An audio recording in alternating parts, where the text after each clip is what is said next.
Bukankah manusia harus bergumul di bumi dan hari-harinya seperti hari-hari orang upahan? Katakan amin. Tuhan memberkati kita tatkala kita membaca dan kita merenungkan bagian kebenaran firman Tuhan.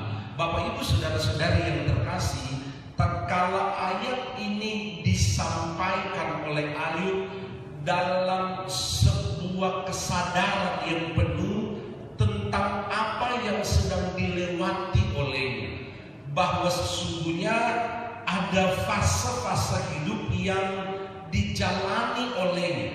Dalam Voice of Hope dalam beberapa malam saya bicara tentang musim hidup, berangkat dari Mazmur pasal 1 ayatnya yang ketiga. Ia seperti pohon yang ditanam di tepi aliran air yang menghasilkan buah pada musimnya. Ada musim hidup yang kita lewati, yang ada waktu, ada pergumulan, ada tantangan, ada air mata, seperti sedang ada di lembah-lembah kekelaman, bahkan seperti sedang ada di lembah baka. Mazmur pasal 91 menjelaskan itu. Apapun musim hidup kita, kita percaya penyertaan Tuhan itu selalu ada bagi setiap kita. Katakan amin. Ayub dalam kesadarannya, dalam musim-musim hidup yang dilewati olehnya, dia menyatakan sebuah pernyataan yang luar biasa, yang tentulah kita pun sepakat untuk pernyataan ilahi ini, bahwa manusia bergumul di bumi dan hari-harinya seperti hari-hari orang upahan. Terjemahan lain mempergunakan sebuah kalimat yang menarik, bahwa manusia itu laksana orang-orang perang adanya. Sepakat kita bahwa sesungguhnya manusia itu semenjak dia hadir dan lahir di bumi ini dengan segala potensi yang luar biasa yang ada padanya, dengan segala kemampuan yang luar biasa yang ada padanya, tapi kita tidak bisa memungkiri bahwa perjalanan hidup kita dengan semua pengalaman-pengalaman yang ada, kita sedang melewati sebuah fase yang namanya peperangan ini. Sejak dari kita lahir sampai kita tutup mata, hidup kita ini diwarnai dengan peperangan-peperangan itu, yang dalam terjemahan baru ini mempergunakan kata bergumul di bumi seperti hari-hari orang upahan. Itulah yang kita jalani dan itulah yang sedang kita nikmati, bahwa sesungguhnya peperangan-peperangan kita ini adalah sesuatu peperangan yang memiliki resiko dan konsekuensi yang cukup besar di sana. Peperangan, jikalau kita bicara soal peperangan, maka kemungkinan yang akan terjadi adalah menang atau kalah. Itu sebuah resiko dan itu sebuah konsekuensi dari sebuah peperangan.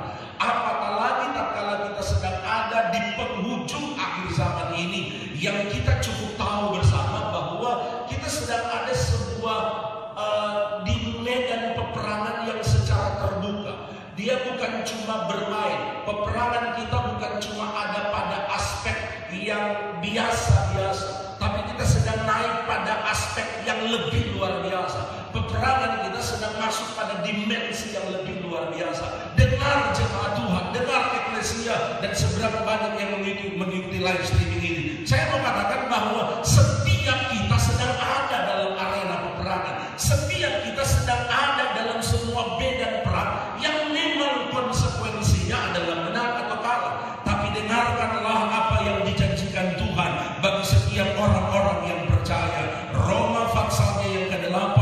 Perhatikanlah apa yang dikatakan oleh Tuhan lewat Rasul Paulus kepada jemaat Tuhan yang ada di Roma. Roma pasalnya yang ke-8 ayatnya yang ke-37 berkata begini. Roma 8 ayat 37 berkata begini. Tetapi dalam semuanya itu kita lebih daripada orang-orang yang menang. Katakan amin. Sekali lagi, tetapi dalam semuanya itu kita lebih daripada orang-orang yang menang oleh Dia yang mengasihi kita. Katakan amin. Dengar, kita memang sedang ada dalam peperangan. Kita memang sedang menjalani akan hari-hari hidup peperangan yang luar biasa, yang intensitas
negeri itu baik, tapi tidak mungkin kita akan masuk di sana. Kenapa? Penduduk yang ada di sana itu raksasa-raksasa. Kita ini belawan. Yosua dan Kaleblah yang meneguhkan pengharapan dari umat Tuhan. Kita akan dapat mengalahkan. Poin yang saya mau ambil di sana adalah bahwa ternyata arena peperangan itu kita perlu petakan. Karena jikalau kita tidak petakan arena peperangan itu, kita akan makin konyol di sana. Kita perlu mengetahui kita sedang ada di arena peperangan yang seperti apa. Sehingga kita perlu mempersiapkan bagian-bagian yang ada pada kita untuk menghadapi peperangan-peperangan yang ada pada dimensi itu. Paulus memberi penjelasan yang pertama dalam pewahyuan Tuhan dalam kitab Efesus pasalnya yang ke-6. Bacalah bagian kebenaran firman Tuhan ini. Efesus pasal 6 ayatnya yang ke-11 dan 12. Kenakanlah seluruh perlengkapan senjata Allah supaya kamu dapat bertahan melawan tipu muslihat iblis.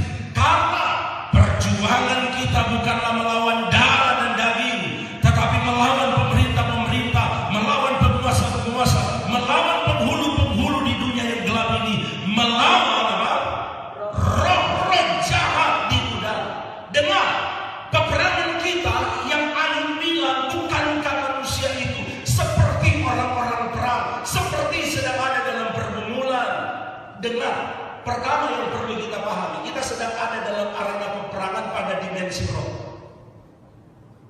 Firman Tuhan berkata, lawan kita, ayat tadi berkata, perjuangan kita bukan melawan darah dan daging, bukan. Tapi peperangan kita, lawan kita adalah melawan penghulu-penghulu di udara, roh-roh jahat yang ada di udara. Itu lawan kita. Petakanlah bagian ini. Jikalau setan dia bermain pada dimensi itu, maka kita perlu tahu tentang dimensi itu. Jikalau setan dia bermain pada dimensi abstrak, maka kita perlu naikkan level iman, percaya, penglihatan kita, iman kita pada dimensi roh itu pula. Karena jikalau rohani kita dia stuck, dia mandek, dia hanya ada pada dimensi natural, maka saya mengatakan kita akan kalah. Karena setan dia sedang bermain pada dimensi roh. Setan tidak sedang bermain pada dimensi yang real, yang biar. Tidak, saudara. Alkitab dengan tegas berkata, lawan kita itu adalah roh-roh jahat yang ada di dunia. Artinya, yang sedang dimainkan oleh lawan kita dalam peperangan itu, dia sedang mencoba menguasai yang dimensi roh, atmosfer itu. Oke? Jadi setan sedang mencoba mengendalikan dimensi itu. Buka matamu dan lihat apa yang sedang dimainkan setan hari ini. Setan sedang mencoba mengendalikan dimensi itu. Setan mencoba merebut dimensi roh itu. Jangan gereja yang berotoritas di sana. Kalau boleh gereja kalah dan takluk di sana. Itu yang sedang dimainkan setan. Sesuatu yang cukup mengerikan hari ini. Saya terkejut tadi malam tatkala mengikuti sebuah tayangan, ada seorang jemaat yang membagikan itu di media sosial dengan fakta yang sedang terjadi hari ini. Saya pikir benar juga. Sebuah kondisi yang terjadi lewat wabah yang ada sekarang, dengan virus yang sedang merebak hari-hari ini, yang tingkat, sekali lagi bukan berarti saya menyepelekan apa yang sedang terjadi, bukan. Tapi kita coba mengambil persentase. Saya setuju, sekali lagi saya akan mengutip bagian apa yang dikatakan dalam sebuah tayangan presentasi dalam kebenaran firman ini. Saya setuju tentang apa yang sedang terjadi hari-hari ini. Jikalau kita memperhatikan, iya. Jikalau kita mencoba memperbandingkan orang-orang yang meninggal, orang-orang yang mati oleh karena penyakit yang lain, itu jauh lebih dahsyat daripada apa yang sedang terjadi oleh wabah ini. lebih luar biasa. Itu mencapai angka jutaan orang-orang yang mengalami. Kenapa dunia diam untuk hal itu?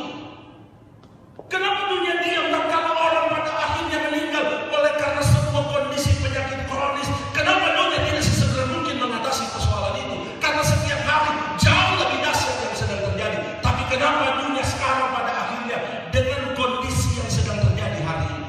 Dengan setan sedang bermain pada dimensi roh. Yang sampai oleh wabah ini ada sebuah pressure yang luar biasa pada gereja. Tutup gereja. Ada berapa banyak gereja di dunia hari-hari ini harus tutup oleh berbagai kondisi yang ada.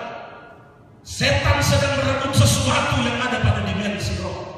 Saya rindu jemaat Tuhan, jemaat eklesia dan setiap pendengar firman, buka mata rohani dan lihat peperangan kita sedang melawan roh-roh jahat yang ada di udara. Katakan amin.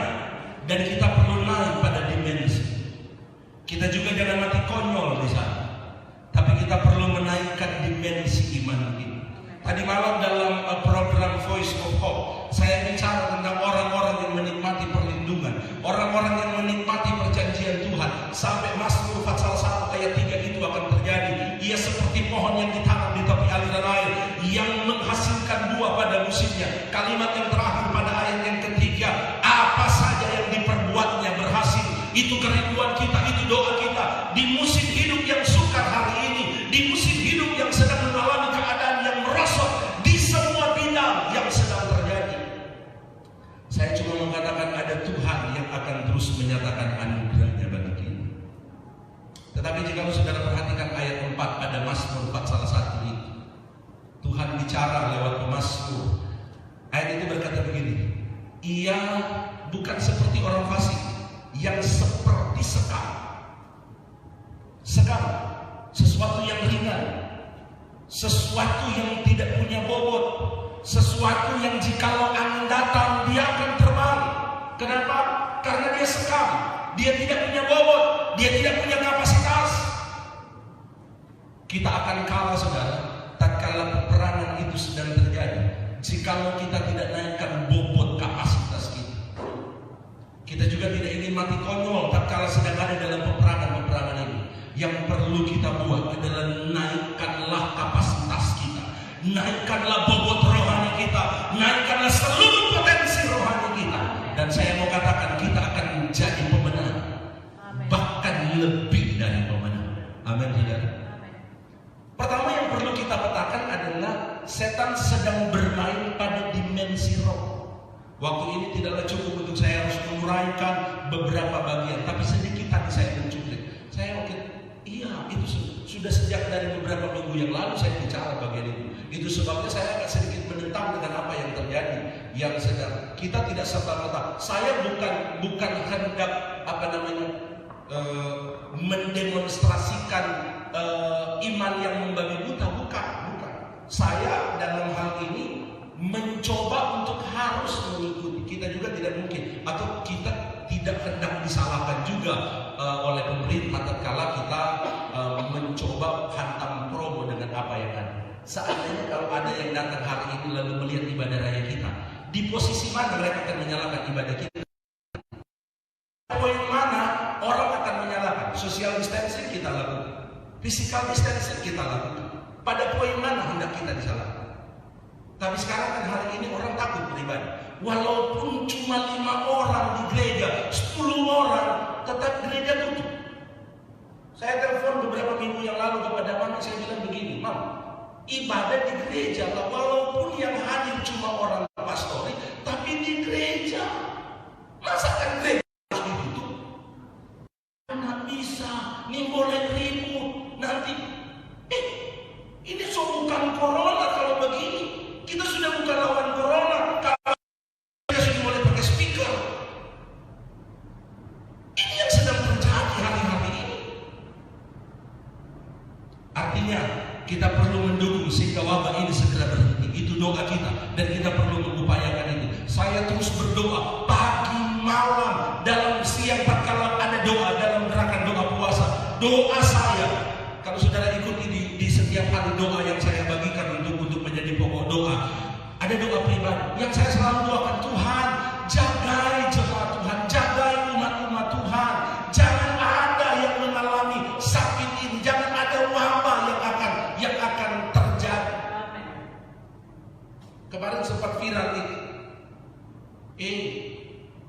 Kalau pemerintah bilang diam di rumah, apa diam di rumah dengan gaya Pak Salamuan itu ada yang ikuti. Karena tuh corona itu bukan anak opa, corona itu bukan anak kemanakan. Kalau anak sakit, sedang pendeta takut mau pibabesu. Kalau seandainya ada jemaat yang kena wabah itu pun pendeta takut, itu yang saya sebut pendeta upah. Kemarin saya berdiskusi cukup tajam dengan salah seorang di media sosial. Tatkala dia mengusulkan tentang, saya bilang bahwa ini kalau orientasinya di situ, dia mengusulkan kalau boleh dalam musim corona ini semua ibadah-ibadah di gereja itu kolektornya ditiadakan, persepuluhannya ditiadakan. Saya menolak itu karena dalam persepsi yang dibangun olehnya seolah-olah memberi persembahan itu untuk gereja. Jikalau jemaat meletakkan korban persembahan itu sepertinya untuk manusia dan untuk gereja. Bukan. Yang kita sedang lakukan itu untuk Tuhan. Memang penggunaannya oleh gereja, memang penggunaannya oleh pendeta, oleh gembala jemaat yang adalah bagian dalam pelayanan. Oke, tapi waktu kita lakukan bukan karena jemaat melihat gerejanya, bukan karena jemaat melihat pendetanya, bukan. Tapi kita melakukan itu karena kita mengasihi Tuhan. Kita melakukan itu untuk Tuhan. Ya kan? Kita melakukan itu untuk Tuhan. Seandainya kalau cuma untuk manusia, seandainya ada satu waktu oleh waktunya Tuhan, waktu saya berhenti, innalillahi wa inna ilaihi. Lalu mungkin ada yang akan menggantikan. Contoh, apakah saudara akan terpengaruh? Oh ya, karena Bapak pendeta, Bapak gembala terada, dia meninggal. Atau mungkin dalam sebuah urusan pelayanan keluar daerah, ada beberapa waktu yang oleh karena keadaan. Saya juga agak sedikit prihatin, saudara, kalau membaca seorang teman hamba Tuhan, gembala dari Jawa Timur, yang hari ini dia tertahan di Jayapura. Gembala dari Jawa Timur, mungkin ketika dia pulang hendak mengunjungi keluarganya di Jayapura, tiba-tiba Jayapura tutup. Susah 1 bulan, dia bilang bro, susah 1 bulan tak tahan di Jayapura. Nah, bisa keluar. Nah, ketambah dengan kondisi ini. Apakah ketika kita melakukan dalam pelayanan begitu karena pendetanya tidak ada, jadi kita tidak kasih persembahan? Itu yang untuk manusia. Tapi kita melakukan itu untuk Tuhan. Kita melakukan segala sesuatu itu untuk Tuhan. Dan saya agak sedikit aja saya katakan tidak. Kerelaan dan sukacita dari jemaat, iya. Tapi itu bagian yang dilakukan oleh umat kepada Tuhan. Sedang dilakukan untuk Tuhan. Tapi ada satu statement yang dikatakan begini. Jangan menjadi gembala upah. Agak sedikit tensi juga. Saya katakan begini, gembala upahan itu ada dalam situasi begini, lalu dia membiarkan jemaat, itu gembala upah. Kalau jemaat sudah dalam kondisi begini, lalu dia membiarkan jemaat, itu gembala upah. Kalau ada jemaat yang tiba-tiba dia kena sakit virus corona, lalu pada akhirnya sampai, semoga tidak ada di antara jemaat eklesia, tapi seandainya jadi begitu, kalau sampai ada pendeta, gembala yang deso, mau kubur kurang pakai penguburan online, repot. Yang saya mau katakan pertama, mari kita pahami kita sedang berperang pada sebuah aspek yang tak kelihatan, dimensi roh. Setan sedang memainkan itu, dan ada berapa banyak gereja yang terpapar tatkala setan sedang dia meredam sesuatu. Sekali lagi waktu ini tidaklah cukup untuk harus diuraikan dalam beberapa data yang ada. Saya cuma ingin mengajak jemaat Tuhan, pendengar firman, dimanapun mereka sedang mengikuti tayangan live streaming ini. Dengar, peperanganmu bukan melawan darah dan daging, tapi peperangan kita sedang melawan roh-roh jahat di udara. Naikkan bobotmu, naikkan level rohanimu, lalu rebut kemenangan pada dimensi roh ini. Katakan amin. Hal yang lain yang saya jumpai perlu kita petakan tentang bagian ini. Ada hal yang selanjutnya yang coba kita lihat dalam Matius pasal 24. Matius pasal 24. Izinkan dua bagian yang saya ingin perhatikan di ayat ini. Matius pasal 24 ayatnya yang ke-8 10.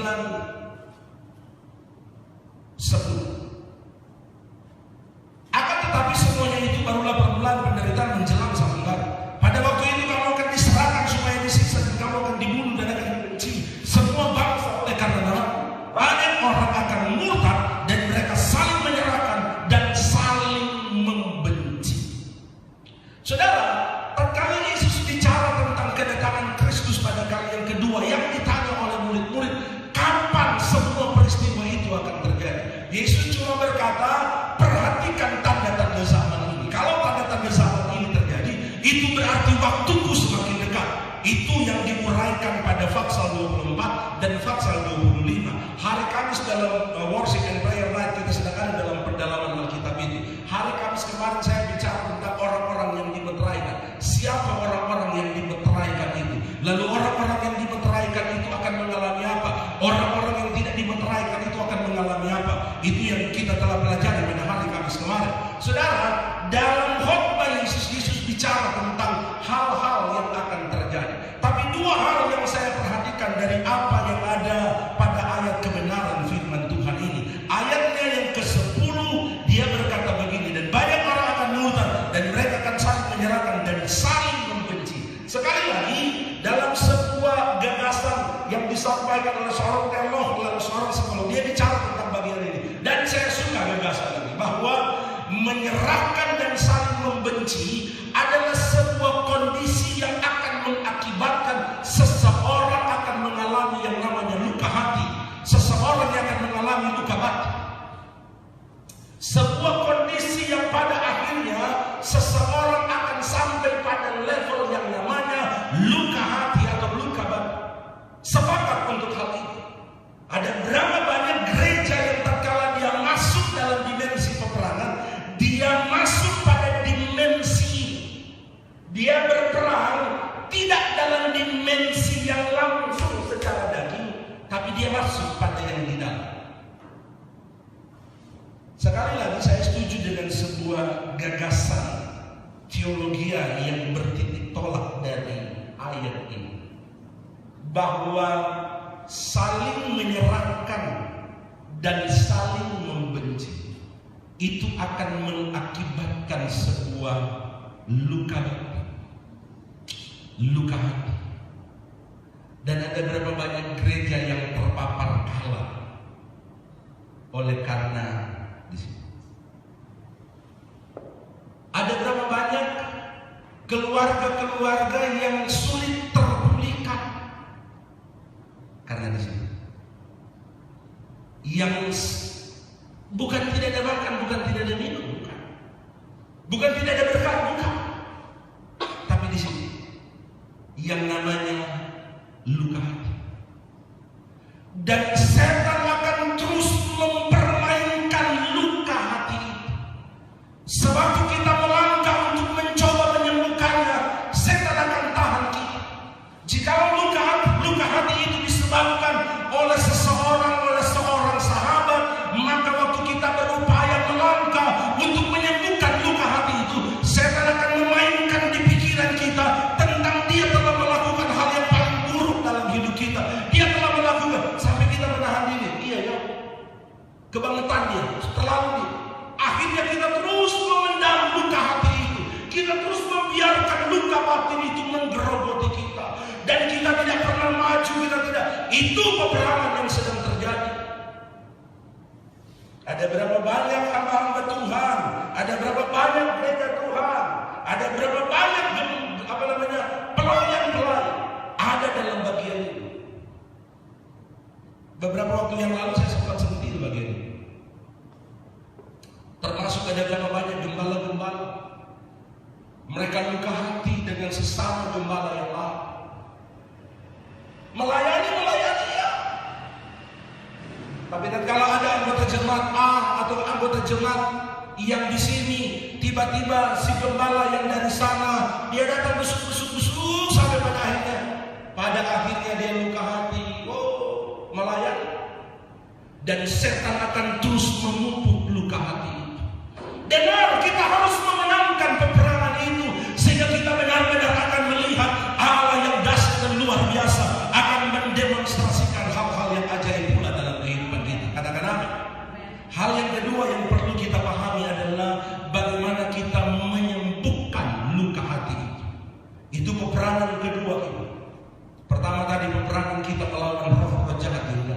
Yang kedua, peperangan kita melawan yang namanya perasaan, luka hati. Yang ketiga, yang terakhir saya ingin tutup pada bagian ini. Dari uraian yang dimunculkan oleh Yesus dalam ayat-ayat firman Tuhan, maka akan memunculkan selain dari kondisi yang ada tadi, maka selain daripada luka hati atau luka batin itu, maka yang akan terjadi adalah kondisi-kondisi yang digambarkan oleh Yesus akan memunculkan ketakutan yang luar biasa. Waktu Yesus bicara peristiwa-peristiwa ini akan terjadi, peperangan, kelaparan dan sebagainya, lalu kita kontekskan apa yang sedang terjadi hari ini. Betapa dunia sedang diliputi oleh ketakutan yang luar biasa. Betapa ada begitu banyak orang yang sedang dilanda oleh ketakutan. Betapa begitu banyak orang sedang ditekan oleh ketakutan. Sebuah kondisi yang luar biasa yang sedang terjadi. Itu sebabnya saudara, kalau saudara memperhatikan, kalau saudara membaca bagian kebenaran firman Tuhan, Kejadian sampai Wahyu, tatkala Tuhan bicara jangan takut, jangan khawatir, jangan cemas, maka pembaca Alkitab mereka menemukan ada lebih kurang 365 kali kata jangan takut yang ada dalam Alkitab, dan sinonimnya dengan bagian ini ada lebih kurang 365 kali bagian-bagian itu diucapkan dalam firman yang hendak mengkonfirmasikan kepada kita bahwa setiap hari biar kiranya hidup kita diwarnai dengan keadaan yang tidak tahu. Kenapa? Ketakutan itu hendak mendeklar satu hal. Kita seolah-olah meragukan Tuhan. Kalau ketakutan untuk hal-hal yang terkait dengan yang lahiriah, bagi saya itu alamiah, itu wajar. Itu wajar. Saya sampai hari ini saudara antara takut, geli, mau disodorkan makan ular. Jangan juga. Itu saya bisa jadi luka hati itu saudara. Ada seorang teman gembala di sebuah Natal, selesai perayaan Natal, dia dapat ular lalu dia bikin maksakan, dia taruh di meja. Dia berpikir saya bisa makan ular. Dia datang pada saya sambil bisik-bisik, Kak, di meja itu di piring sana itu ular, cuma kecil itu ular, jadi cuma sedikit. Jadi kalau Mbak Hamid itu ular. Saya bilang begini, kebetulan adik saya si Andi sambil bergurau, sambil berusir yang dia, saya bilang begini, Andi, untung Anda bilang itu ular. Kalau sampai saya suruh makan, kok baru Anda bilang itu ular, tak dapat bakar nanti kritik. Karena memang sesuatu yang, saya tidak tahu apakah itu takut, apakah itu geli atau apa, I don't know. Ya mungkin kalau hal-hal yang seperti begitu, ada yang fobia dengan sesuatu, itu mungkin dimaklumi untuk hal-hal. Tetapi yang saya mau katakan, ada berapa banyak kali kita takut untuk hal-hal yang terkait dengan dimensi rohani kita. Ada berapa banyak kali kita takut dengan hal-hal yang terkait dengan apa yang sedang terjadi di sekitar kita. Saya mau katakan setan sedang memainkan sebuah peperangan yang luar biasa. Pertama, dia sedang berperang pada kita pada dimensi roh, menaikkan bobot iman kita sehingga kita dapat memenangkan peperangan pada dimensi roh itu. Setan sedang bermain dan setan sedang berperang untuk membuat kita luka hati dan luka batin. Maka jagalah hati kita dengan segala kewaspadaan. Ayat firman Tuhan tadi berkata, mengasihi akan Tuhan. Waktu kita tetap mengasihi Tuhan, menjaga hati kita lebih dari segala-galanya, maka dengan sendirinya kita akan dapat memulihkan akan perasaan hati, luka hati dan luka batin itu. Dan yang terakhir, setan sedang berperang dengan kita. Dia menaburkan roh ketakutan. Dia sedang menabur roh ketakutan yang luar biasa pada begitu banyak orang percaya, pada begitu banyak anak-anak Tuhan, pada begitu banyak gereja sedang ditaburkan dengan ketakutan yang luar biasa. Orang yang takut, maka dia akan menerima segala kemungkinan, didorong oleh karena sebuah keadaan yang takut. Sekali lagi, kalau saudara ikuti tayangan yang dibagikan, itu sesuatu. Dan jika saya menganalisa, ada kemungkinan ia sedang mengarah ke sana. Kalau seandainya kondisi ini terus dimainkan oleh setan, lalu gereja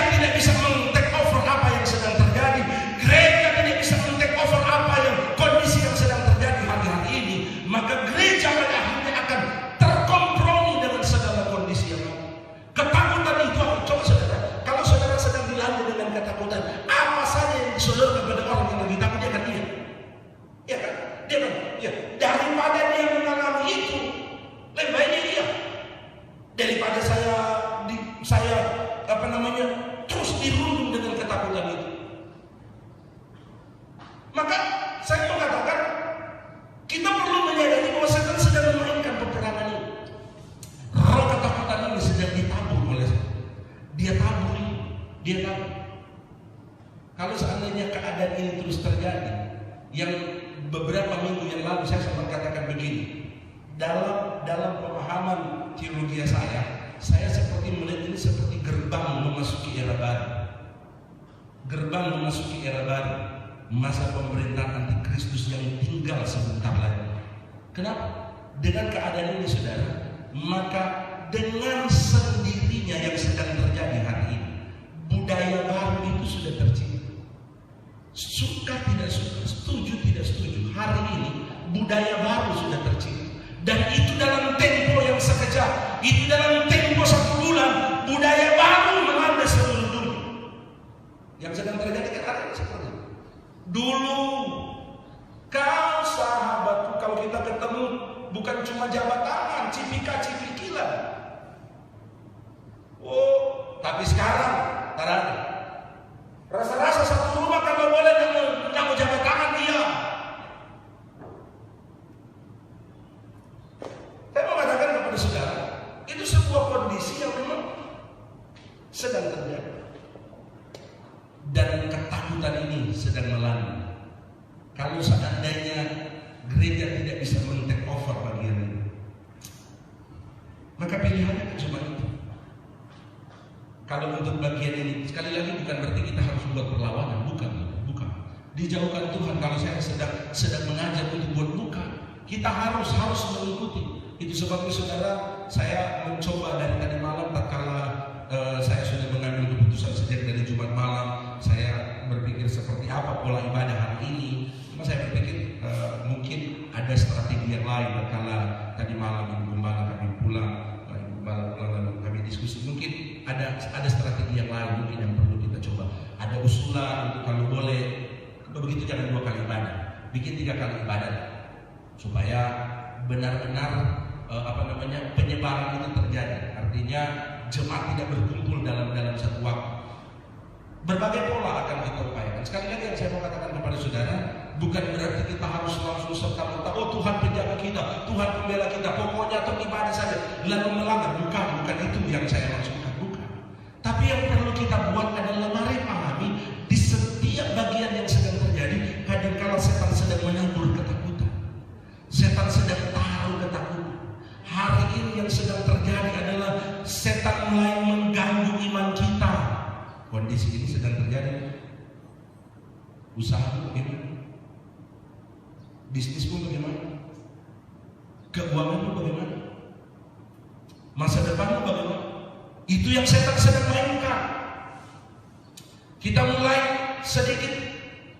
Pokoknya ini waktu ini memang kondisi yang luar biasa. Saya percaya hampir setiap minggu ini pendeta-pendeta tetap kalau dong khotbah tetap singgung corona saja. Ini corona ini memang luar biasa. Dia hampir setiap minggu ada bagian-bagiannya. Dan berapa banyak gereja yang mulai dilanda dengan ketakutan, khawatir. Kenapa bagian itu Tuhan tentang? Kenapa Tuhan bilang jangan kamu takut? Kenapa? Karena ketakutan itu hendak mendeklar bahwa kita seolah-olah meragukan Tuhan. Orang-orang yang takut seolah-olah merasa Tuhan tidak mampu, seolah-olah merasa Tuhan tidak sanggup. Itu sebabnya Tuhan bilang jangan takut. Jangan takut hendak memberi arti bukan berarti kita lalu hantam promo dengan apa yang ada. Bukan itu maksud saya. Sekali lagi jangan takut adalah sebuah bentuk di mana kita percaya Tuhan sanggup melakukan segala perkara. Katakan amin. Dengarkan sekali lagi jemaat Tuhan. Hari ini kita sedang ada dalam peperangan. 3 hal yang saya hendak bagikan pada hari ini. Pertama, kita sedang berperang melawan roh-roh yang ada di udara, roh-roh jahat yang ada di udara. Memenangkan itu, naiklah pada dimensi roh. Naikkan bobot imanmu, naikkan bobot rohanimu, naikkanlah seluruh kapasitas rohanimu. Maka kita akan dapat memenangkan peperangan bersama dengan segala kekuatan kuasa kegelapan akan dapat kita taklukkan. Yang kedua, tatkala setan sedang berperang dengan kita, dia memunculkan luka hati, luka batin, kekecewaan, dan